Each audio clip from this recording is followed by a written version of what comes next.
আল্লাহর হাবিব জনাব রাসূলুল্লাহ সাল্লাল্লাহু আলাইহি ওয়াসাল্লামকে জিজ্ঞাসা করলাম, ইয়া রাসূলুল্লাহ, আমি মৃত্যুশয্যায় শায়িত অবস্থায় ফেরেশতার থেকে অভয় বাণীটা শোনার জন্য, ফেরেশতার থেকে জান্নাতের সুসংবাদ পাওয়ার জন্য আমাকে আল্লাহ অটল থাকতে কইছে।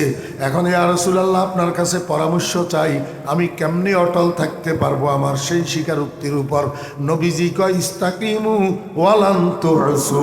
আমার উম্মতেরা, তোমরা তোমাদের স্বীকারোক্তির উপরে অটল থাকো, ঈমানের উপরে অটল থাকো, ইসলামের উপরে অটল থাকো, ধর্মের উপরে অটল থাকো, সুন্নতের উপরে অটল থাকো। যেই দিক থেকে যত ঝড় ঝাপটা আসুক না কেন, যেই দিক থেকে যত ধাক্কা ধাক্কি আসুক না কেন, যেই দিক থেকে যত বুলেট আর বোমা আসুক না কেন, তুমি আমি মুহাম্মদুর রাসূলুল্লাহ সাল্লাল্লাহু আলাইহি ওয়াসাল্লামের সুন্নতের উপরে অবিচল থাকবা, সুন্নতের থেকে বিচ্যুত হইতে পারবা না। আরে যুবকেরা, তরুণেরা, এখনো যারা বিয়ে করিস নাই, আমি তোদেরকে বলবো, বিয়ে করার সময় হাতে মেহেদি লাগাইবি না, তোর বাড়িতে গায়ে হলুদের অনুষ্ঠান করবি না। এতে কইরা তোর দুলাভাই বেজার হইয়া যাক, এতে কইরা তোর আব্বা বেজার হইয়া যাক, এতে কইরা তোর ভাই বেজার হইয়া যাক। তুই সবাইরে বলে দিবি, বনকে দিওয়ানা করেঙ্গে খালকে কো দিওয়ানা হাম, বরসরে মিম্বর সুনায়েঙ্গে তেরে আফসানা হাম। আব্বা আপনি বেজার হইয়া যান, দুলাভাই আপনি বেজার হইয়া যান, বড় ভাই আপনি বেজার হইয়া যান, আমি সবাইকে বেজার করতে পারবো, কিন্তু মদিনার কামলিওয়ালাকে বেজার করতে পারবো না।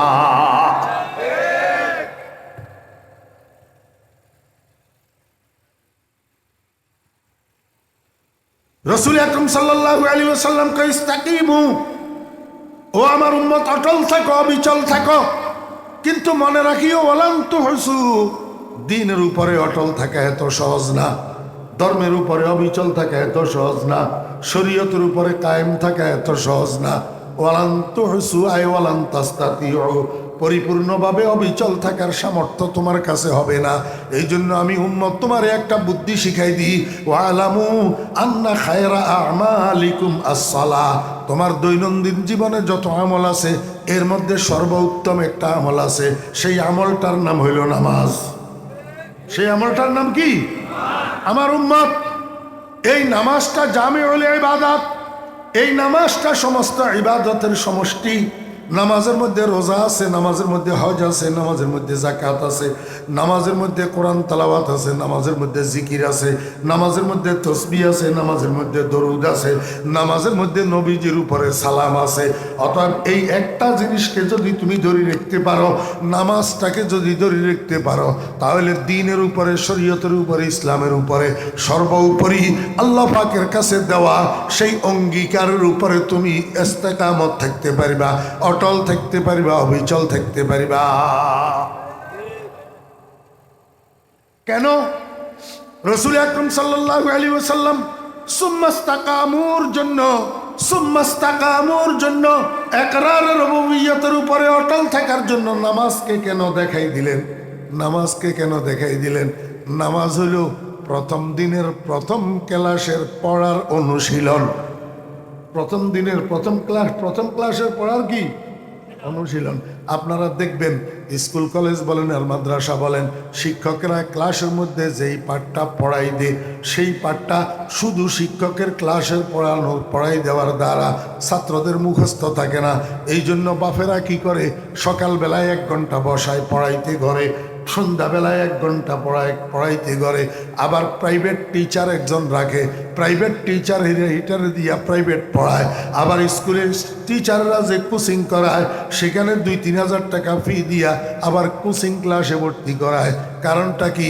আব্বাই বুঝে শুধু ক্লাসের পড়ার দ্বারা আমার ছেলের পড়া মনে থাকবে না, প্রাইভেট পড়াইতে হবে, কোচিং করাইতে হবে। তাহলেই যাইয়া বার্ষিক পরীক্ষায় প্রশ্ন যদি আসে, আমার সন্তান এই প্রশ্নের ভালো উত্তর দিতে পারবে, ভালো রেজাল্ট করতে পারবে। আর যেই ছেলে ক্লাসের উপরে নির্ভর করে বসে থাকে, সকালেও পড়তে বসে না, সন্ধ্যায়ও পড়তে বসে না, প্রাইভেট পড়ার তোয়াক্কা করে না, কোচিং করার পরোয়া করে না, এই ছেলে রেজাল্ট ভালো করতে পারে না। আল্লাহ কয়, বান্দা, আমি তোমাদেরকে আলমে আর ওয়াহের মধ্যে প্রথম দিন যে পড়াই দিলাম রব্বুন আল্লাহ, প্রথম দিন কি পড়াই দিলাম? রব্বুন আল্লাহ। এটা যেন ভুলে না যাও, এই জন্য পার্থিব জীবনের গোটা হায়াতের ভিতরে আমি তোমাদের জন্য একটা প্রাইভেট প্র্যাকটিসের ব্যবস্থা রাখছি, একটা তমরিনের ব্যবস্থা রাখছি, একটা অনুশীলনের ব্যবস্থা রাখছি। আল্লাহ কয় কেমনে জানো নি বান্দা, তোমরা যে নামাজ পড়ার জন্য মসজিদে যাও 24 ঘন্টায় কয় রাকাত ফরজ নামাজ পড়ো? কথা কয় না, কয় রাকাত? আল্লাহ সুবহানাহু ওয়া তাআলা বলেন ইন্নাল্লাযীনা ক্বালু রাব্বুনাল্লাহ। ইন্না শব্দের অর্থ হইল নিশ্চয়, আল্লাযীনা শব্দের অর্থ হইল ওই সমস্ত মানুষ যাহারা, ক্বালু শব্দের অর্থ হইল বলেছে। এখানে তাফসীরমূলক অর্থ হইল আই আকাররু, যারা স্বীকার করেছে, স্বীকারোক্তি দিয়েছে। কি স্বীকার করছে? রব্বুন আল্লাহ, আমার রব আল্লাহ, আমার রব আল্লাহ।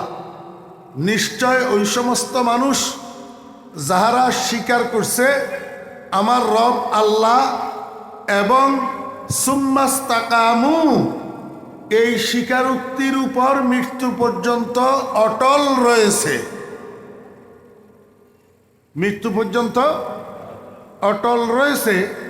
আল্লাহ পাক বলেন তাতানাজ্জালু আলাইহিমুল মালাইকা।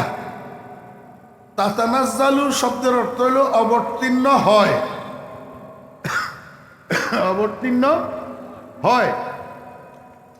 আলাইহিম শব্দের অর্থ হল তাহাদের উপর। কাহাদের উপর? ওই যারা রব্বুন আল্লাহ স্বীকার করছে এবং সেটার উপর অটল রয়েছে, তাহাদের উপর অবতীর্ণ হয়। কি অবতীর্ণ হয়? আল মালাইকাতু, ফেরেশতা। তাহাদের উপর ফেরেশতা অবতীর্ণ হয়। ফেরেশতা অবতীর্ণ হইয়া কি বলে? আল্লাহ তাখাফু, হে মৃত্যুপথযাত্রী, মৃত্যুশয্যায় শায়িত মানুষ, তুমি ভয় করিও না, তুমি ভয় করিও না। অথবা বহু বচন, তোমরা ভয় করিও না, তোমরা ভয়। এটা আরবি একটা গ্রামার আছে, এটা আপনাদের কাছে বলি লাভ নাই। এটা জমাউল ফারদে আলাল ফারদ, যদিও লফজ জমা কিন্তু তরজুমা ওয়াহেদ।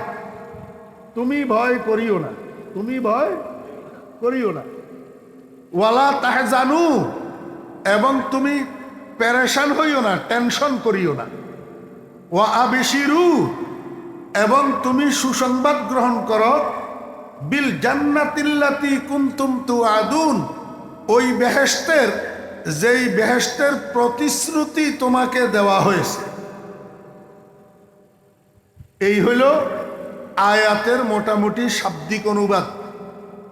এইবার একটু বুঝার চেষ্টা করেন।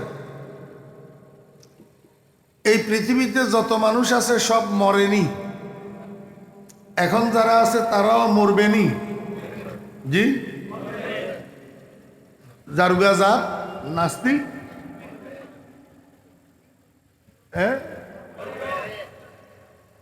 আল্লাহ আছে যে এটারে অস্বীকার করে, কিন্তু মরণের অস্বীকার করে না। আল্লাহ আছে যে এটারে কি করে? অস্বীকার করে। মুহাম্মদুর রাসূলুল্লাহ সাল্লাল্লাহু আলাইহি ওয়াসাল্লাম আল্লাহর প্রেরিত রসুল, এটারে অস্বীকার করে, কিন্তু মৃত্যুকে অস্বীকার করে না। মৃত্যুকে অস্বীকার করার মতো কোনো মানুষ পৃথিবীতে নাই। এবার বুঝেন, মৃত্যুবরণ করার জন্য প্রত্যেক মানুষকে মৃত্যুশয্যায় শায়িত হইতে হয় কিনা? তো মৃত্যুশয্যায় যারা শায়িত হয় মরার জন্য, এরা দুই ভাগে বিভক্ত। কয় ভাগ? দুই ভাগ। ওই শান মোবাইলে কথা কর, এর দুর্লম্বা কথা মাঠের মাঝখানে বসি।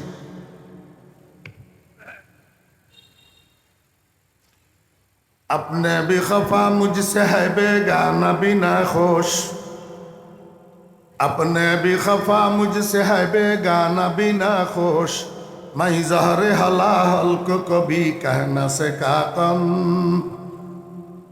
जिगर मुरादाबादी रहमतुल्लाह अलैह, हजरत थानवी रहमतुल्लाह अलैह मुरीद ছিলেন, ইংরেজি শিক্ষিত। আমি চাইছিলাম যে আজকে অপ্রাসঙ্গিক কথা না কই, তারপরেও মানুষের কারণে দুই একটা বলতে হয়। জিগর মুরাদাবাদী রহমতুল্লাহ আলাই বলেন, আমার উপর এগানা বেগানা সবাই বেজার। এগানা বেগানা সবাই আমার উপর বেজার। এগানা বেগানা বুঝেন তো? আপন পর, আপন পর সবাই আমার উপর বেজার। কেন? আমি বিষের পেয়ালারে মিষ্টির পেয়ালা বলতে পারি না। এখন বর্তমান সময়ে চলতেছে এইটা, হের ফের নবমী দশমী শ্রীপঞ্চমী অষ্টমী করি সত্য কথারে ঘুরাইয়া ফিরাইয়া মিথ্যা বলতে পারলে সেই লোকটা ভালো, বাস্তব কথাটারে ঘুরাইয়া ফিরাইয়া অবাস্তব বলতে পারলে সেই লোকটা ভালো।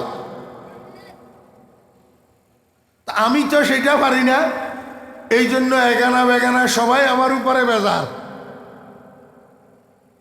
अपने भी खफा मुझसे है बेगाना बिना खुश, मैं इजहार हला हल को कभी कह न सका कम।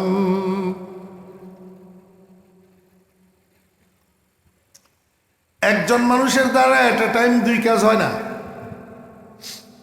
পরীক্ষা করে দেখিয়েন, আপনি একটা তসবির ছড়া হাতে নেন আর আরেকজনের সাথে সামনাসামনি কথা বলেন, এদিকে তসবি টানেন, হয় কথা বন্ধ হবে, না হলে তসবি টানা বন্ধ হবে। দুইটা একসাথে চলবে না, ঠিক না? ঠিক কর, পরীক্ষা করে দেখিয়ে। ঠিক তদ্রুপ বয়ান শোনার জন্য বসছেন, বয়ান শুনবেন, মোবাইল টিপি করবেন না। মোবাইল টিপি করবেন, বয়ান শোনা হবে না, দুই কাজ একসাথে হয় না। এই কারণেই তো আমরা সারা জীবন ওয়াজ শুনি, কোনো পরিবর্তন আসে না। ওয়াজ শোনার আগের দিনও মিথ্যুক, পরের দিনও মিথ্যুক।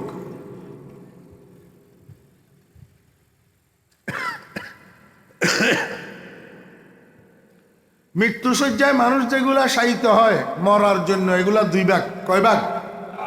এক ভাগের নাম ইমানদার, আরেক ভাগের নাম বেঈমান। এক ভাগের নাম ইমানদার, আরেক ভাগের নাম বেঈমান।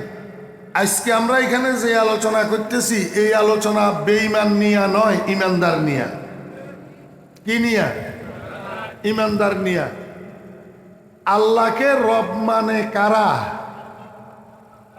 ইমানদার না বেঈমানে? কিন্তু স্বীকার করছে সবাই, স্বীকার করছে সবাই। একটু পরে বুঝবেন। এখন মৃত্যুপথ যাত্রী মানুষ যেটা ইমানদার, এটার সামনে আজরাইল যখন আসে রুহু নেওয়ার জন্য, তা আজরাইলের অরিজিনাল একটা বডি আছে, আছে না নাই? জিব্রাইলের অরিজিনাল একটা বডি আছে, আছে না নাই? আমাদের মতো এরকম বডি নেই। ওরে বাপ রে বাপ! জিব্রাইল নামের ফেরেশতা, এটার 600 ডানা আছে। কয়শত ডানা? প্লেনের ডানা দেখছেন নি? জিব্রাইল নামের ফেরেশতা, এটার 600 ডানা আছে। একটা ডানা এত বড় এবং এত শক্তিশালী যে একটা ডানা দিয়া সাতবক জমিনের এমনি করে উঠাই উল্টাই দিতে পারে, একটা ডানা দিয়া। ইসরাফিল নামের যেই ফেরেশতা, কিয়ামতের আগে সিংহার মধ্যে ফুঁক দিবে। সিংহার মধ্যে কি দিবে? ফুঁক দিবে। এই বেড়াইটা কত বড় জানেননি? বেড়াইটার হাতের মধ্যে বলে বাঁশি একটা, সিংহা যেটারে কয় আরবিতে কয় সুর। ফাইজা নুফিখা ফি সুর। এই বাঁশিটা যেটা হাতের ভিতরে ধরা আছে, বাঁশির মুখ ইসরাফিল ফেরেশতার মুখের মধ্যে ঢুকাইয়া এমনি দাঁড়াই রয়েছে, অপেক্ষা করতেছে আল্লাহ পাকের অর্ডার। বাঁশিটা কত বড়?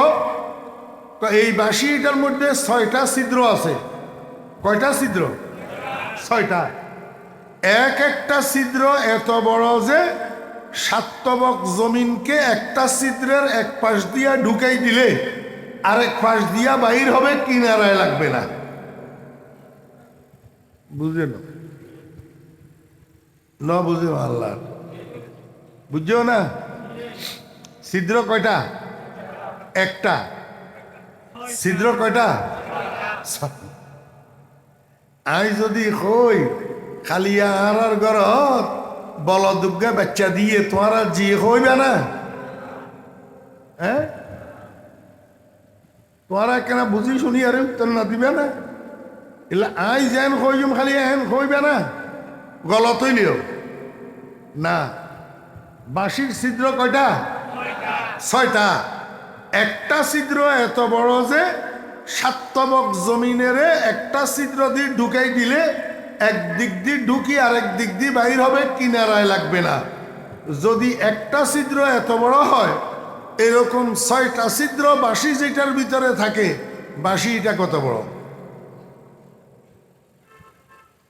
এই বাঁশির মুখ যে গালের ভিতরে ঢুকেন না, গাল হিটা কত বড়? এত বড় গাল যেই শরীরের মধ্যে আছে, শরীর এটা কত বড়? চিন্তা করছেন? ইসরাফিল সাহাবী একজনের রাসূল আকরাম সাল্লাল্লাহু আলাইহি ওয়াসাল্লাম জিজ্ঞাসা করে, ইয়া রাসূলুল্লাহ, এ প্রতিদিন এট এ টাইম লক্ষ লক্ষ মানুষ মারা যায় গোটা পৃথিবীতে, এ আজরাইল ফেরেশতা একজন, উনি এত মানুষের রুহু একসাথে এট এ টাইম কেমনে কবজা করে? রাসূল আকরাম সাল্লাল্লাহু আলাইহি ওয়াসাল্লাম বলেন, আমার সাহাবী, একটা খানার প্লেটের মধ্যে তোমার সামনে এক পাশে গোশত, এক পাশে রুটি, এক পাশে খেজুর, এক পাশে সিরকা, হ্যাঁ, এরকম বিভিন্ন আইটেমের খানা যদি প্লেটের মধ্যে রাখা হয়, তো এই প্লেটের খানাগুলা খাওয়ার জন্য তোমারে বসার থেকে উঠি প্লেটের চতুর্পাশে দিয়ে ঘুরা লাগবো নি? সাহাবী কয়, জি না ইয়া রাসূলুল্লাহ। কয় কেন? কয় যে আমার হাতে যতটুক নাগাল পায়, আমার হাতের যতটুক ফরিদি, তার চেয়ে তো প্লেটটা ছোট, অতএব আমি বসি বসি প্লেটের মধ্যে যা কিছু আছে সব শান্তির সাথে অনায়াসে তালাশ করি করি খাইতে পারি, কোনো কষ্ট হয় না। রাসূল আকরাম সাল্লাল্লাহু আলাইহি ওয়াসাল্লাম কয়, বেটা, আজরাইল নামের ফেরেশতা এইটার সামনে গোটা পৃথিবীটা একটা খানার প্লেটের মতো। তাহলে শরীর এটা কত বড়? আমি আপনাদেরকে বুঝাইতে চাইছিলাম, একটা মৃত্যুপথযাত্রী মানুষের রুহু কবজা করার জন্য যখন আজরাইল আসে, তখন পরিবর্তিত আকৃতিতে আসে না অরিজিনাল আকৃতিতে আসে? অরিজিনাল আকৃতিতে আসে। রাসূল আকরাম সাল্লাল্লাহু আলাইহি ওয়াসাল্লামের কাছে জিবরাইল এসেছে মোট 24,000 বার। জানা থাকলে বলুন তো, জিবরাইল নবীজির কাছে 24,000 বার যে আসছে, কি অরিজিনাল আকৃতিতে না পরিবর্তিত আকৃতিতে? পরিবর্তিত আকৃতিতে। মানুষের ছবি ধরি ধরি আসছে। গোটা হায়াতের ভিতর জিবরাইলের অরিজিনাল আকৃতিতে রাসূলুল্লাহ সাল্লাল্লাহু আলাইহি ওয়াসাল্লাম 2 বার দেখছে। কয়বার? 2 বার। বাকি সব সময় পরিবর্তিত আকৃতিতে আসছে। শুনেন, আল্লাহ পাক রব্বুল আলামিন ফেরেশতাদেরকে বানাইছে এইভাবে, জিসমুন নূরিয়্যুন ইয়াতাশাক্কালু বিআশকালিন মুখতালিফাতিন লা ইয়াকুলু ওয়ালা ইয়াশরাবু ওয়ালা ইয়ালিদু। ফেরেশতা নূরের তৈরি, এরা বিভিন্ন আকৃতিতে আকৃতি ধারণ করতে পারে, কখনো মানুষ, কখনো গরু, কখনো ছাগল, কখনো সাপ, যে কোনো সময় ইচ্ছা করে এক একটা আকৃতি ধারণ করতে পারে। জিনেও পারে, জিনেও পারে, ফেরেশতায়ও পারে, শুধু এই অসহায় মানুষ পারে না। অসহায় মানুষ কি?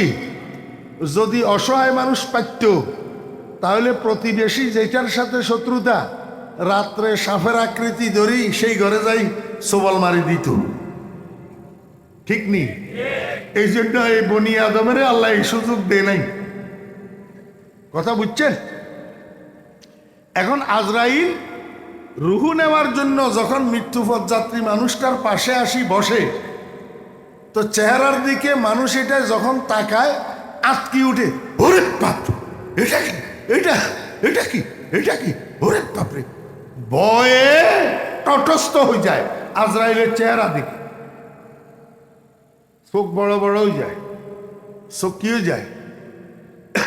মৃত্যুর পরে ডাক্তাররা যখন একটা মানুষের ডেথ কনফার্ম করতে পারে না, তখন চোখের এমনি ফাঁক করি, চোখের রাজা দেখে অরিজিনালের উপরে আছে না বড় হয়ে গেছে।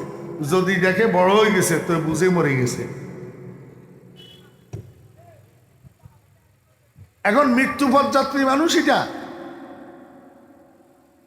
ইমানদার হইলেও, আমলওয়ালা হইলেও, নেককার হইলেও আজরাইলের দেখি সবাই ভয় পাই যায়। সবাই কি পাই যায়? ভয় পায়। এই সময়ের মধ্যে আজরাইল ছাড়া আরেকটা রহমতের ফেরেশতা মৃত্যুসজ্জার আরেক পাশে দিয়ে আসি বসে। রহমতের ফেরেশতা আজরাইল নি, কথা বুঝে না, আজরাইল নি না, আরেকজন ফেরেশতা মৃত্যুসজ্জার পাশে দিয়ে আসি বসে। বসি মৃত্যুসজ্জায় শায়িত মানুষ এটা এখনো মরছেনি, কথা না হয়, এখনো মরছে, এখনো জিন্দা, তো এখনো কি জিন্দা।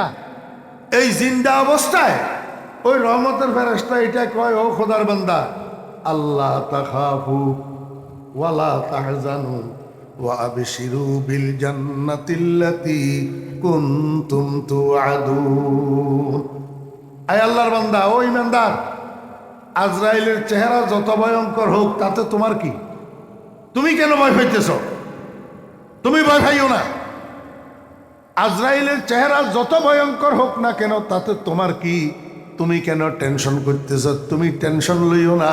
ওয়ালা তাহজানু ওয়ালা, আজরাইলের চেহারা যত ভয়ঙ্কর হোক না কেন তাতে তোমার কি? তুমি তো ইমানদার। তোমার এলাকার মানুষ একসাথ হইয়া তোমাকে দাফন করে দিবে। দাফন করে দিয়ে আসার সাথে সাথে তোমার কবরটা জান্নাতের বাগান হইয়া যাবে। কবরটা কি হয়ে যাবে? অতএব তুমি জান্নাতের সুসংবাদ গ্রহণ করো। তুমি কেন পেরেশান হইতেছ? তুমি কেন ভয় পাইতেছ? তুমি ভয়ও পাইও না, টেনশনও করিও না, বরং তুমি জান্নাতের সুসংবাদ গ্রহণ করো। এই কথাটা কে বলবে? ওই তাতানাজ্জালু আলাইহিমুল মালাইকা, তাতানাজ্জালু আলাইহিমুল মালাইকা। মৃত্যুপথ যাত্রী ইমানদারের না বেঈমানের? ডোনাল্ড ট্রাম্পের শয্যা ফাঁসে দিয়ে আইবনি? মোদি দাদার শয্যা ফাঁসে দিয়ে আসবেনি? না, ইমানদারের শয্যা ফাঁসে। ইমানদারের কোন ইমানদার? এটা আল্লাযীনা কালু রব্বুনা আল্লাহ, যে ইমানদার স্বীকার করছে আমার রব আল্লাহ, সুম্মাস্তাকামু, এবং এই স্বীকারোক্তির উপরে মৃত্যু পর্যন্ত অটল অবিচল রয়েছে। এই পর্যন্ত কথা বুঝছেন? এইবার একটা কথা বুঝেন, আমার রব আল্লাহ এই কথাটা কোথায় স্বীকার করলো? স্বীকারটা কোথায় করলো? আমার ভাইয়েরা, দোস্ত আহবাব, আল্লাহ পাক রব্বুল আলামিন মানুষকে বানানোর পরে আদম আলাইহিস সালাম সহ আদম আলাইহিস সালামের সন্তানেরা এখনো একজনকেও দুনিয়াতে পাঠায় নাই। আদমকেও পাঠায় নাই, বনি আদমকেও পাঠায় নাই, একজনকেও দুনিয়াতে পাঠায় নাই। তার আগে আল্লাহ পাক একটা মহাসমাবেশের আয়োজন করছেন। কি মহাসমাবেশ? কোথায় আয়োজন করছেন? আরেকটা জগৎ আছে, সেই জগতের নাম আলমে আরওয়াহ। আমরা যেই জগতে বর্তমানে আছি এইটার নাম আলমে নাসুত। আলমে নাসুত, মনুষ্য জগৎ। কি জগৎ? মনুষ্য জগৎ। এটার আরেকটা নাম আছে আলমে দুনিয়া, ইহ জগৎ, পার্থিব জগৎ। এরকম আরেকটা জগৎ আছে, সেটারে কয় আলমে মালাকুত। আলমে মালাকুত, ফেরেশতাদের জগৎ। আরেকটা জগৎ আছে, সেই জগতের নাম আলমে আরওয়াহ, রুহু জগৎ। রুহু জগৎ। আমার ভাইয়েরা, দোস্ত আহবাব, আল্লাহ পাক রব্বুল আলামিন এই রুহু জগতের মধ্যে একটা মহাসমাবেশের আয়োজন করছেন। যেই মহাসমাবেশের মধ্যে আদম আলাইহিস সালাম সহ আদম আলাইহিস সালামের সন্তানেরা শত সহস্র কোটি মানুষ এই মহাসমাবেশের মধ্যে, কিয়ামত পর্যন্ত যত মানুষ দুনিয়াতে আসবে এরা সবাই সেদিন উপস্থিত ছিল। উপস্থিত বুঝি থাকলে বলেন তো, এই হজরত আদম আলাইহিস সালাম উপস্থিত ছিল নি? কথা কয়।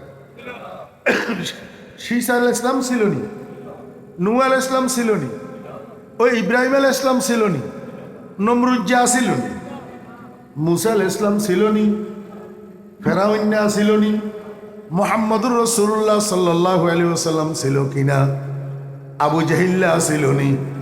বর্তমান খানায় কাবার ইমাম শেখ আব্দুর রহমান সুদাইস দামত বারাকাতুহুল আলিয়া ছিলেন কিনা? ডোনাল্ড ট্রাম্প ছিল নি? মোদি দাদা ছিল নি? সব ছিল। সব এই সমস্ত মানুষের সামনে লইয়া আহকামুল হাকিমিন রব্বুল আলামিন একটা প্রশ্ন করছিলেন, আলাস্তু বে রব্বিকুম, আলাস্তু, বলেন তো এটার অর্থ কি? ঠান্ডা হয়ে গেয়া, আলাস্তু বে রব্বিকুম অর্থ কি? কেউ জানে না? যারা জানেন তাদের কাছে দাবি থাকবো তো, না কইলে কিয়ামতের দিন দাবি লমু, জানি কথা না কইলে। মান সুইলা আন ইলমিন আলিমাহু সুম্মা কাতামাহু উলজিমা ইয়াউমাল কিয়ামাতি বিলিজামিন মিন নার। তোমাকে কেউ যদি কোনো কিছু জিজ্ঞাসা করে যেটা তুমি জানো কিন্তু গোপন করছো, বলো নাই, কিয়ামতের ময়দানে জাহান্নামের কেসি দিয়া জিব্বা কাটি দিব। রিওয়ায়াতের মধ্যে আছে যে জাহান্নামের আগুন দিয়া মুখের মধ্যে লাগাম লাগাই দিব। জানা কথা কয় না। আলাস্তু অর্থ কি? আমি কি তোমাদের রব নই? এখন আমার প্রশ্ন হইল, আমরা ঈমান আনছি কি দিয়া? কালিমায়ে তয়্যিবা দিয়া। ঈমান আনছি কি দিয়া? কালিমায়ে তয়্যিবা কি? লা ইলাহা ইল্লাল্লাহ। আল্লাহ পাকের মোট 100টা নাম, তার মধ্যে 99টা নাম হইল গুণবাচক সিফতি নাম, একটা হইল আল্লাহ পাকের জাতি নাম। এই জাতি নামগুলোর মধ্যে একটা নাম হইল আল ইলাহু, আল ইলাহু। আরেকটা নাম হইল আর রব্বু, আরেকটা নাম হইল আল খালিকু, আরেকটা নাম হইল আল মালিকু, আরেকটা নাম হইল আল মাবুদু। এগুলো আল্লাহ পাকের সিফতি নাম। এখন আল্লাহ কলমা পড়াইলো আল ইলাহু নাম দিয়া। কলমা পড়াইলো কোন নাম দিয়া?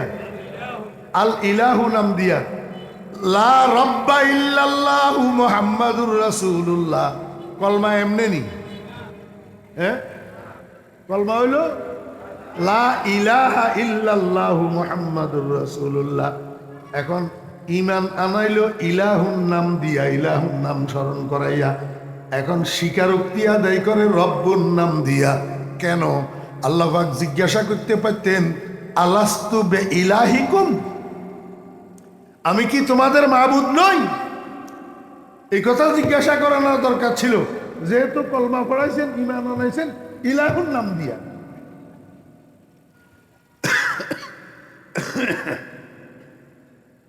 ভেরি সেন্সিটিভ, অতীব সূক্ষ্ম। না বুঝলে বেশি বুঝার চেষ্টা করিয়েন না, বুঝলে বালা। আল্লাহ পাক আলাস্তু বে ইলাহিকুম জিজ্ঞাসা করলেন না, অথচ ঈমান আনলেন লা ইলাহা দিয়া। কারণটা কি? দুনিয়ার মানুষেরা বুঝাইতে চায়, ও দুনিয়ার মানুষেরা, আমার মাবুদিয়তের গুণ এটা লইয়া মানুষ এত বেশি টানাটানি করবে না, আমার প্রতিপালনার গুণটা লইয়া মানুষ যত বেশি টানাটানি করবে।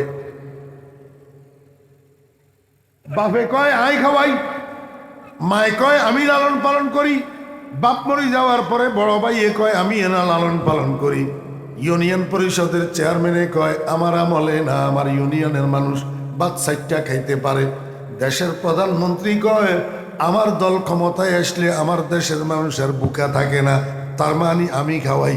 এই জন্য ফেরাউন্নায় কইছিল, ফেরাউন্না মিশরবাসীরে বলছিল, ও মিশরবাসী, মুসাই কি রব? তব এগুলা কয় আনা রব্বুকুমুল আলা, আমি না তোমাদের বড় রব। কই ফেরাউন আনা ইলাহুকুমুল আলা তো বলে নাই, আমি তোমাদের বড় মাহবুদ এটা বলে নাই। কারণ এইটা বললে মানুষ সহজে অ্যাকসেপ্ট করবে না। আনা রব্বুকুমুল আলা বললে মানুষ, বোকা মানুষ যত সহজে অ্যাকসেপ্ট করবে। এই বৎসরের ফসল, এই বৎসরের ফসল দেবী মার বরকতে ভালো হয়েছে।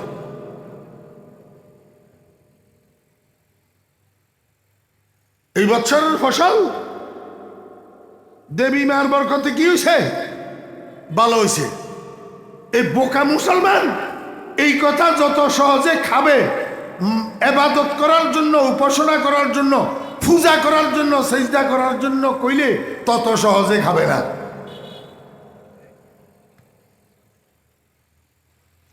এই জন্য আল্লাহ পাক রব্বুল আলামিন রূহ জগতে উলুহিয়তের স্বীকারোক্তি আদায় করেন নাই, স্বীকারোক্তি আদায় করছেন রুবুবিয়তের। জিজ্ঞাসা করছেন আলাস্তু বিরাব্বিকুম, আমি নই কি তোমাদের প্রভু, আমি নই কি তোমাদের রব? সেদিন সেই মহাসমাবেশের শত সহস্র কোটি মানুষ সবাই এক বাক্যে উত্তর দিছিল কালু আয় আকার রু, সবাই স্বীকার করেছে। কি স্বীকার করেছে? বালা, জি হ্যাঁ, আয় আল্লাহ আপনি আমাদের রব, আপনি আমাদের রব। এখন বুঝার বিষয় হইল, একটা মানুষও এখনো দুনিয়াতে পাঠায় নাই, সবাইরে সমাবেত করি আল্লাহ পাক এই কাজটা কেন করলেন? দুনিয়ার মানুষের এই কথা বুঝাই দেওয়ার জন্য। ও দুনিয়ার মানুষেরা, এখন থেকে ক্রমবর্ধমান ভাবে তোমরা একের পর এক, একের পর এক দুনিয়াতে যাইবা। দুনিয়ায় জায়গাটা বেশি ভালা না, দুনিয়ায় জায়গাটা বেশি ভালা না। সেখানে গেলে দেখবা তোমার মতো নাস্তিক কতগুলো স্লোগান দিবে, দুনিয়াটা মস্ত বড়, খাও দাওয়ার ফুর্তি করো। দুনিয়াটা মস্ত বড়, খাও দাওয়ার ফুর্তি করো, মুসলমানের পোলা, মুসলমানের। সেখানে গেলে তুমি দেখবা মুসলমানের পোলা কতগুলা স্লোগান দিবে, ধর্ম যার যার, উৎসব সবার, স্লোগান দিবে। তোমার মতো মুসলমানের সন্তান কতগুলা সেখানে গেলে দেখবা তারা স্লোগান দিবে, মানুষ মরে গেলে পচে যায়, বেঁচে থাকলে দামি হয়, স্লোগান দিবে। আমারে আপনারা সুশীল সমাজ ও শিক্ষিত ভাইয়েরা রাজনীতি করো, যে আমার ছোট ভাইয়েরা, তুমি যেই দলের রাজনীতিই করো না কেন, আমারে একটু উত্তর দাও, এই স্লোগান গুলা সঠিক না ব্যাঠিক? কথা কয় না। এই স্লোগানগুলা সঠিক না ব্যাঠিক? এক নম্বর, ধর্ম যার যার, উৎসব সবার, এই স্লোগান সঠিক? আসল স্লোগান কোনটা? ধর্ম যার যার, উৎসব তার তার। ধর্ম যার যার, উৎসব। মুসলমানের বাচ্চা, তোমাদের লজ্জা শরম কেন নাই? এখনো তোমরা দুর্গা পূজায় কেন যাও? এখনো তোমরা দুর্গা পূজায় কেন যাও? মুসলমানের সন্তানেরা, কোন মুসলমানের জন্য কোন মুশরিকের অনুষ্ঠানে যোগদান করা জায়েজ নাই, হারাম। কিসের হিকমত? কিসের হিকমত? কিসের কৌশল? গু খাইয়া কৌশল অবলম্বন করতে তোমারে কে বলছে? বিষ পান করি কৌশল অবলম্বন করতে তোমারে কে বলছে? বিষ পান করি তুমি কৌশল অবলম্বন করলে তুমি তো মরেই গেলা, আর কিসের কৌশল অবলম্বন করলা?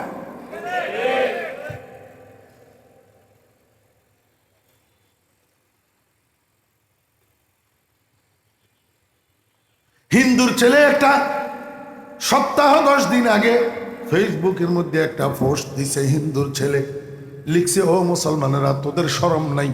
আমরা তো তোদের গরু জবাইয়ের অনুষ্ঠানে যাই না, আমরা তো তোদের ঈদের জামাতের অনুষ্ঠানে তামাশা দেখার জন্য যাই না, তোরা কেন আমাদের দুর্গাপূজার অনুষ্ঠানে আসি ডিস্টার্ব করস? তোরা যেই স্লোগান দিস, ধর্ম যার যার, উৎসব সবার, এই স্লোগানটা তো ঠিক না। আসল স্লোগান হলো ধর্ম যার যার, উৎসব তার তার। তোরা, তোদের কাছে যদি শরম থাকে, আর কোনোদিন আমাদের দুর্গা পূজায় আসবি না। আমি তো বলবো, ঠিকই বলছ রে তুই হিন্দু ভাই, ঠিকই বলছ, আমার মুসলমানের সন্তান কতগুলার শরম নাই। এগুলা মহিলাদের নাচ দেখার জন্য, মহিলাদের সাথে টাঙ্কি মারার জন্য দুর্গা পূজায় যায়।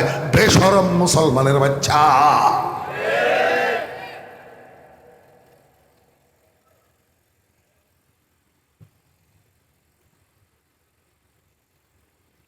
আল্লাহ পাক রব্বুল আলামিন কয়, ও বনি আদম, অল্প কিছুদিন পর থেকে তোমাদেরকে আমি ধারাবাহিকভাবে দুনিয়াতে পাঠানো শুরু করব। একের পর এক ক্রমবর্ধমান ভাবে দুনিয়াতে পাঠাবো। কিন্তু দুনিয়াটা জাগা বালা না। দুনিয়ার মধ্যে রং তামাশা আছে, দুনিয়ার মধ্যে রং ঢং আছে, দুনিয়ার মধ্যে লোভ লালসা আছে। সেখানে যাইয়া তুমি যেন একটা কদমও আমি রবের ইচ্ছার বাহিরে না দাও।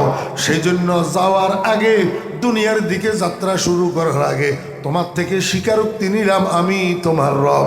খবরদার দুনিয়াতে যাইবা, আমি রবের ইচ্ছার বাইরে একটা কদমও দিতে পারিবা না।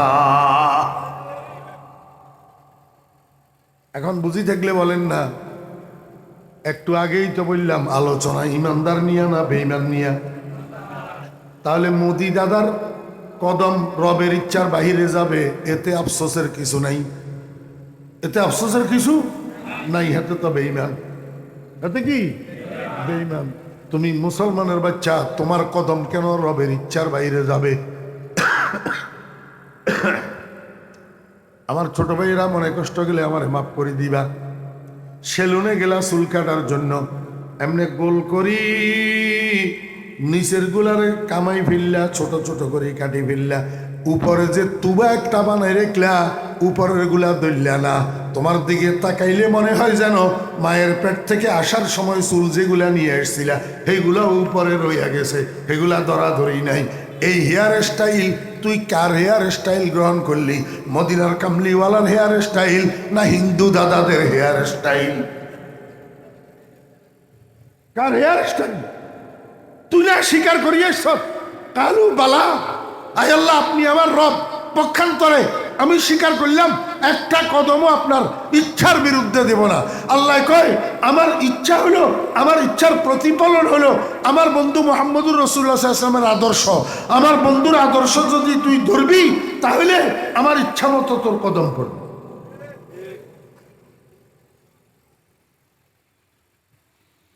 আল্লাহ পাক রব্বুল আলামিন কয়, এই বনি আদম, এই বনি আদম, দুনিয়াতে যাইবা, দুনিয়াতে যাইবা, এই যে স্বীকার করি যাইতেছ এটার উপরে মুস্তাকিম থাকবা, মুস্তাকিম। এই যে স্বীকার করি গেলা আমি তোমার রব, এটার উপরে অটল থাকবা, অবিচল থাকবা। সুম্মাস্তাকামু। আল্লাহর হাবিব জনাব রাসূলুল্লাহ সাল্লাল্লাহু আলাইহি ওয়াসাল্লামকে জিজ্ঞাসা করলাম, ইয়া রাসূলুল্লাহ, আমি মৃত্যুশয্যায় শায়িত অবস্থায় ফেরেশতার থেকে অভয় বাণীটা শোনার জন্য, ফেরেশতার থেকে জান্নাতের সুসংবাদ পাওয়ার জন্য আমাকে আল্লাহ অটল থাকতে কইছে। এখন ইয়া রাসূলুল্লাহ, আপনার কাছে পরামর্শ চাই, আমি কেমনে অটল থাকতে পারবো আমার সেই স্বীকারোক্তির উপর? নবীজি কয়, ইস্তাকিমু ওয়ালান তুরসু। আমার উম্মতেরা, তোমরা তোমাদের স্বীকারোক্তির উপরে অটল থাকো, ইমানের উপরে অটল থাকো, ইসলামের উপরে অটল থাকো, ধর্মের উপরে অটল থাকো, সুন্নতের উপরে অটল থাকো। যেই দিক থেকে যত ঝড় ঝাপটা আসুক না কেন, যেই দিক থেকে যত ধাক্কা ধাক্কি আসুক না কেন, যেই দিক থেকে যত বুলেট আর বোমা আসুক না কেন, তুমি আমি মুহাম্মদুর রাসূলুল্লাহ সাল্লাল্লাহু আলাইহি ওয়াসাল্লামের সুন্নতের উপরে অবিচল থাকবা, সুন্নতের থেকে বিচ্যুত হইতে পারবা না। আরে যুবকেরা, তরুণেরা, এখনো যারা বিয়ে করিস নাই, আমি তোদেরকে বলবো, বিয়ে করার সময় হাতে মেহেদি লাগাইবি না, তোর বাড়িতে গায়ে হলুদের অনুষ্ঠান করবি না। এতে কইরা তোর দুলাভাই বেজার হইয়া যাক, এতে কইরা তোর আব্বা বেজার হইয়া যাক, এতে কইরা তোর ভাই বেজার হইয়া যাক। তুই সবাইরে বলে দিবি, বনকে দিওয়ানা করেঙ্গে খলকে কো দিওয়ানা হাম, বরসরে মিম্বর সুনায়েঙ্গে তেরে আফসানা হাম। আব্বা, আপনি বেজার হইয়া যান, দুলাভাই আপনি বেজার হইয়া যান, বড় ভাই আপনি বেজার হইয়া যান। আমি সবাইকে বেজার করতে পারবো, কিন্তু মদিনার কামলিওয়ালাকে বেজার করতে পারবো না।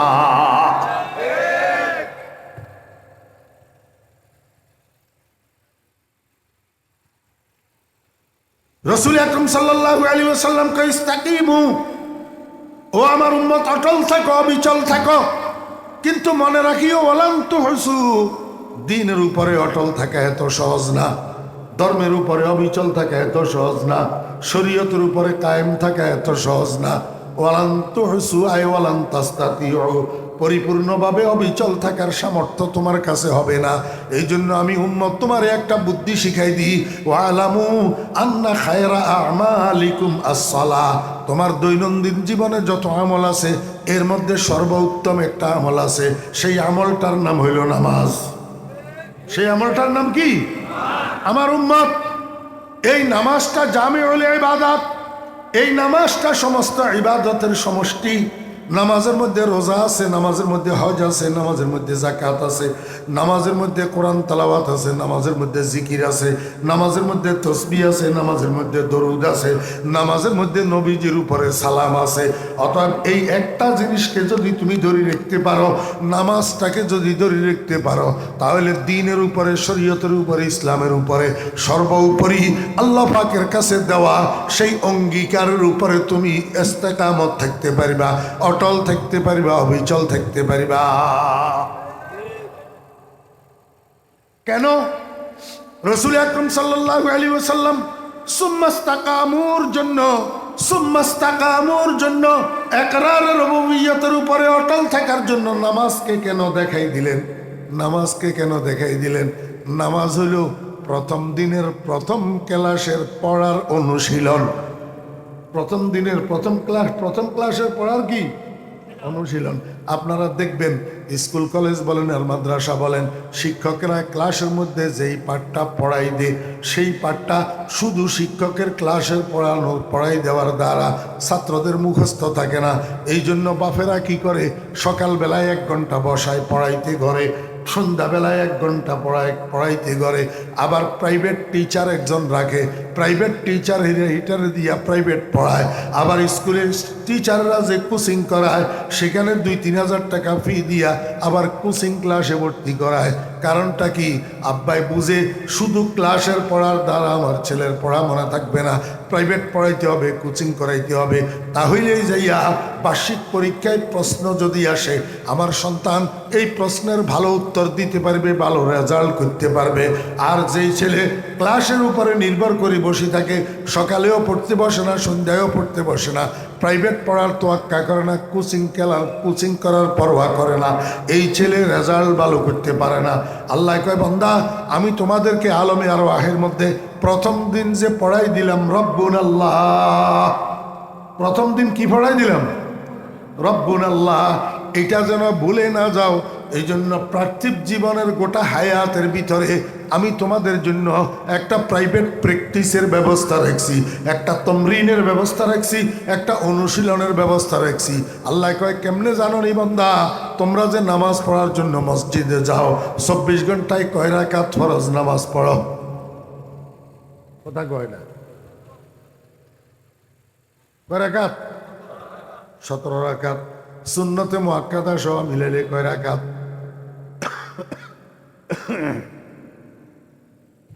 হিসাব করেন।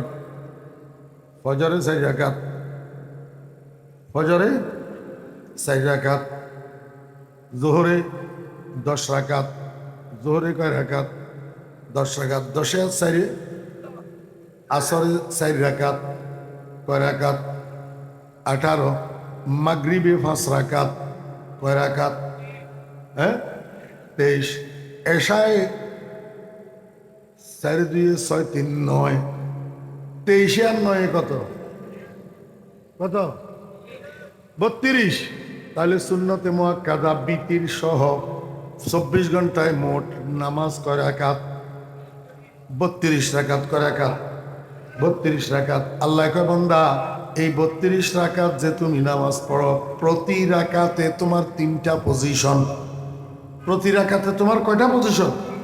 3টা পজিশন। 1 নম্বর পজিশন হলো হালতে কিয়াম, সর্বোচ্চ পজিশন, দাঁড়ানোর অবস্থা। 2 নম্বর পজিশন হলো হালতে সিজদা, সর্বনিম্ন পজিশন।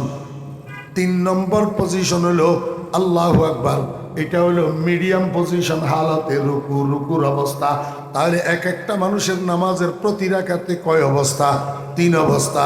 দাঁড়ানো অবস্থা, সেজদা অবস্থা আর রুকু অবস্থা।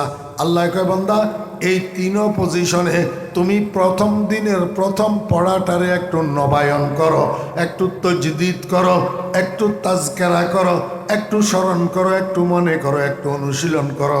দৈনিক 3 রাকাতে, প্রত্যেক রাকাতের 3 পজিশনে কয়বার মনে করিবা, কয়বার? কয় যে দাঁড়ানো অবস্থায় একবার, রুকুতে 3 বার, সেজদাতে 3 বার, মোট 7 বার অনুশীলন করিবা। কয়বার? কেমনে? দাঁড়ানো অবস্থায় একবার কও না আলহামদুলিল্লাহি, কথা কয় না আলহামদুলিল্লাহি রব্বিল আলামিন, ক্যা আলহামদুলিল্লাহি ইলাহিল আলামিন হইতে পারল না, আলহামদুলিল্লাহি খালিকিল আলামিন হইতে পারল না, আলহামদুলিল্লাহি মালিকিল আলামিন হইতে পারল না। আল্লাহ পাক রব্বুল আলামিন কয় বেশি সাফাবাজি করিও না, যেটা পড়াই দিছি হেটারে শিখো, হেটারে মুখস্থ করো, তাহলে পরীক্ষায় কোশ্চেন আসলে আনসার দিতে পারবা। এই পরীক্ষা যেটা পড়াই দিছি এর বাহিরে সাফাবাজি করতে যাইবা, 1 লাইন বেশি বুঝতে যাইবা, তাহলে পরীক্ষায় উত্তর দিতে পারবা না। অন্য কিছু বলার দরকার নাই। ওই এখানে যে জিজ্ঞাসা করছিলাম আলাস্তু বে রাব্বিকুম, হেটারে স্মরণ করো আলহামদুলিল্লাহি রব্বিল আলামিন। প্রতি রাকাতে সূরা ফাতিহা কয়বার? তোমার কথা কয়। তাহলে আলহামদুলিল্লাহি রব্বিল আলামিন কয়বার? একবার। আল্লাহ কয় এবার মিডিয়াম পজিশনে যাও, রুকুতে, রুকুতে এখানে যাইয়া ওই প্রথম দিনের পড়াইটারে আবার 3 বার করি তমরিন করো, মস্কে করো। নুরানির ছেলেদেরকে শিক্ষকেরা কয় আবার বলেন, আবার বলেন, আবার বলেন, কয়নি? আল্লাহ কয় আবার ক সুবহানা রব্বিয়াল আযীম। আল্লাহ কয় আবার ক সুবহানা রব্বিয়াল আযীম। আল্লাহ কয় আবার ক সুবহানা রব্বিয়াল আযীম। আরো বেশি কইলেও কইতে পারবি, কমপক্ষে 3 বার। কমপক্ষে কয়বার? এবার কয় একবারে সর্বনিম্ন পজিশনে যাও, সেজদার পজিশন। আমার ভাইয়েরা, দোস্ত আহবাব, পজিশন যদিও নিচু, পজিশন যদিও নিচু, মান কিন্তু উঁচু, মান কিন্তু। কইতাম মনে তো কর, কিন্তু শাস্তে কুলেন না, বুঝছেন নি?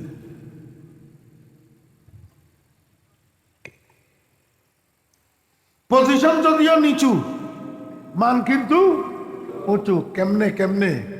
আমার ভাইয়েরা, দোস্ত আহবাব, নামাজের মধ্যে মুখ্য অংশই হইল সেজদা। নামাজের মুখ্য অংশই হইল কি? সেজদা। কয় হেটা কেমনে? কয় নামাজ তো মানুষের জন্য মেরাজ, নামাজ তো ইমানদারের জন্য মেরাজ। নবীজি মেরাজ শরীফের থেকে আসি, ফজরের নামাজের পরে যখন মেরাজের ঘটনা বলতেছেন, সাহাবী একজনে কয় ইয়া রাসূলুল্লাহ, আপনি মেরাজ শরীফ গেছেন, আপনার বন্ধুর সাথে আপনার দিদার হয়েছে, দর্শন হয়েছে, আমরা তো মেরাজেও যাইতে পারবো না, আমাদের সাথে আল্লাহ পাকের দিদারও হবে না।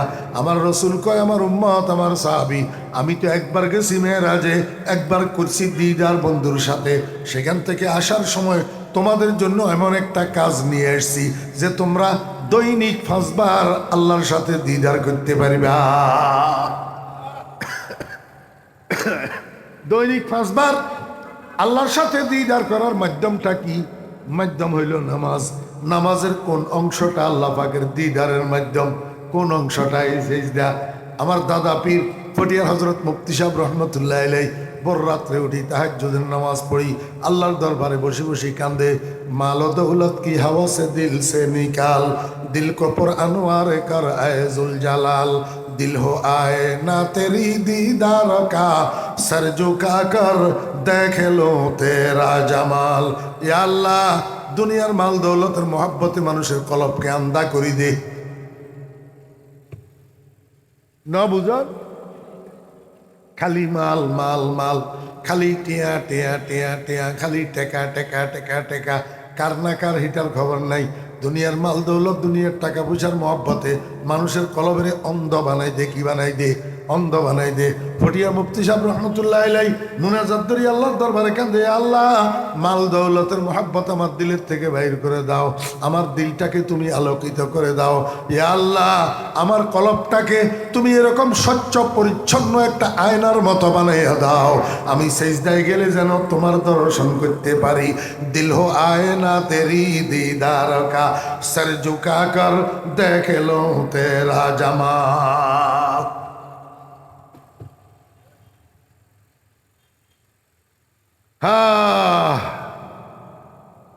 অরণ্যের উদন বলিও লাভ নাই, এই জন্য আর গেলাম না সামনের দিকে। সর্বনিম্ন নামাজের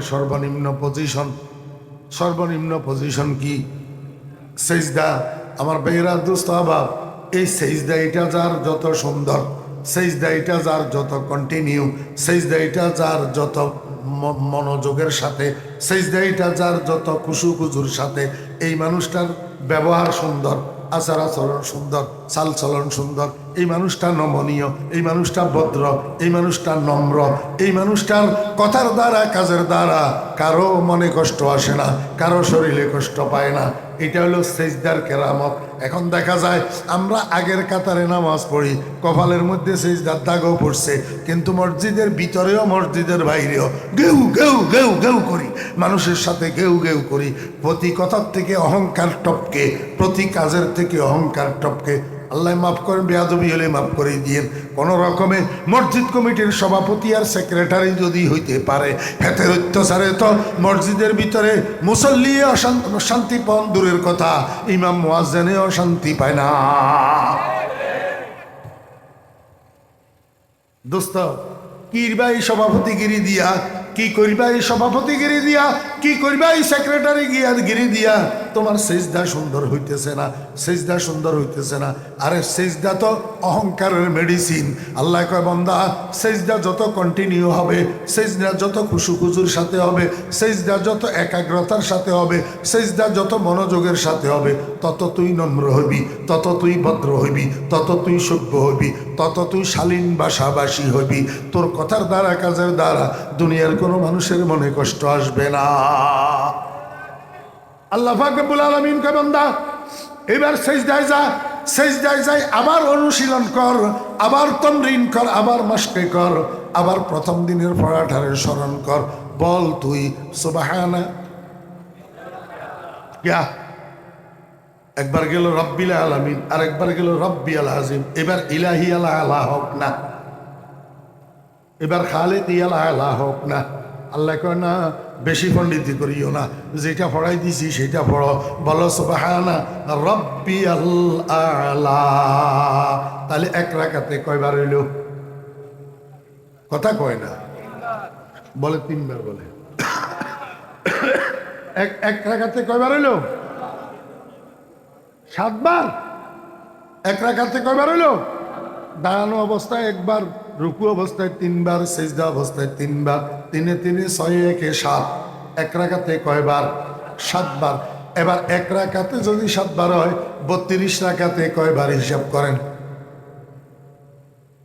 675 বার। কয়বার? 675 বার। আল্লাহ কয় বান্দা 5 ওয়াক্ত নামাজ যদি পড়স তাহলে 32 রাকাত পড়া হইব। এই 32 রাকাতে 675 বার রবের প্র্যাকটিস করা হবে, রবের প্র্যাকটিস করা হবে। এবার একদিনে যদি 675 বার হয় তাহলে 30 দিনে কয়বার তুই হিসাব করেই দেখ। এবার 40 বছরে কয়বার, 45 বছরে কয়বার, 60 বছরে কয়বার, এইভাবে মৃত্যু পর্যন্ত তোর জীবনটা যদি নামাজের সাথে লাগিয়ে থাকে, তাহলে রবের প্র্যাকটিসের সাথে লাগিয়ে থাকলো। রবের প্র্যাকটিসের সাথে তোর জীবনটা যদি লাগিয়ে থাকে, এমনি কবরে ঢুকার সাথে সাথে ফেরেশতায় আয় তোরে প্রথমেই জিজ্ঞাসা করবে মান খালে কুকা। কথা কয় না, কি জিজ্ঞাইব? আল্লাহ কয় ফেরেশতা বেশি ফাজিলামি করিও না, আমার বান্দারে পড়ার বাইরে, সিলেবাসের বাইরে প্রশ্ন করলে আমার বান্দা উত্তর দিতে পারবে না। যেটা পড়াই দিছি সেটা প্রশ্ন করো, তুমি জিজ্ঞাসা করো মান রব্বুকা, ও মুর্দা তোমার রব কে? মুর্দা যদি নামাজি হয়, মুর্দা যদি রবের প্র্যাকটিস করনেওয়ালা হয়, 32 রাকাত নামাজে 675 বার যদি রব্বিল আলামিন সুবহান রাব্বিয়াল আযীম সুবহান রাব্বিয়াল আ'লা প্রতিনিয়ত এই প্র্যাকটিস যদি তার মধ্যে থাকে, আল্লাহর হাবিব জনাব রাসূলুল্লাহ সাল্লাল্লাহু আলাইহি ওয়াসাল্লাম বলেন অটোমেটিক তার থেকে বাইর হবে রব্বি আল্লাহ। কি বাইর হবে? রব্বি আল্লাহ। এবার বুঝি থাকলে কর না, বেনামাজের গালের থেকে না বাইরে না নামাজির গালের থেকে? নামাজির গালের থেকে। কারণটা কি? বেনামাজি যদিও স্বীকার করছে আমার আল্লাহ রব, আমার রব আমার আল্লাহ যদিও স্বীকার করছে, কিন্তু এই স্বীকারোক্তির উপরে সে অটল ছিল না, কারণ নামাজ পড়ে না। যারা নামাজ পড়ছে হেরা ইস্তাকাম সুম্মাস্তাকামু, তারা একরার রুবুবিয়তের উপরে মুস্তাকিম রয়েছে। এই জন্য মৃত্যুসজ্জার পাশে তাদের জন্য ফেরেশতা অভয়বাণী নিয়ে নাজিল হবে, বেহেশতের সুসংবাদ নিয়ে নাজিল হবে। আল্লাহ পাক রব্বুল আলামিন আমাদের সবাইকে মৃত্যুর সময় ফেরেশতা থেকে এই অভয়বাণী শোনার তৌফিক দান করেন। জিন্দা থাকতে রুহু যাওয়ার আগে জান্নাতের সুসংবাদ পাওয়ার তৌফিক দান করেন। আমার ভাইয়েরা দোস্ত আহবাব, যদি পাইতে চান তাহলে অবশ্যই এই 32 রাকাতে 675 বার আপনাকে বলতে হবে রব্বিল আলামিন সুবহানা রাব্বিয়াল আযীম সুবহানা রাব্বিয়াল আ'লা। নামাজ না পড়লে এটা পারবেন না।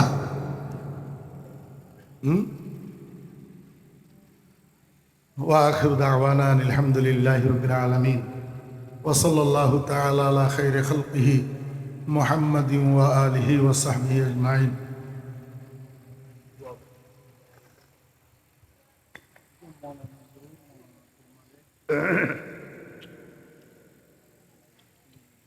نمنا تايلي درود الشريف اللهم صل على محمد وعلى آل محمد كما صليت على إبراهيم وعلى آل إبراهيم إنك حميد مجيد.